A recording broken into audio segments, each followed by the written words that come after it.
When work on the structure has been completed, the scaffold will need to be dismantled. On the map screen, tap the scaffold pin to dismantle, tap the status, and select Dismantle. You will have the option to create a new request to dismantle.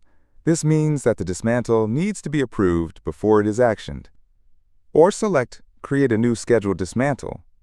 This will allow you to create the dismantle activity without needing to approve it. In this example, we are going to select to create a request to dismantle the scaffold. So select this option and tap the tick icon. This will launch the request screen.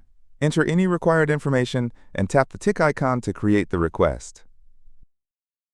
Next, change the view from Scaffolds to Requests and locate the newly created request. It should be in the same place as the scaffold. Tap on the request, select the status, and tap Approve. Repeat this until the approval is complete. We will now start to dismantle the scaffold. Return to the scaffold's view. Tap on the scaffold pin.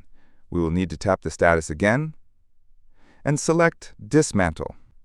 This time, the third option will be available with the activity we created.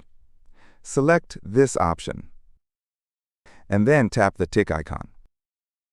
This will launch the activity screen.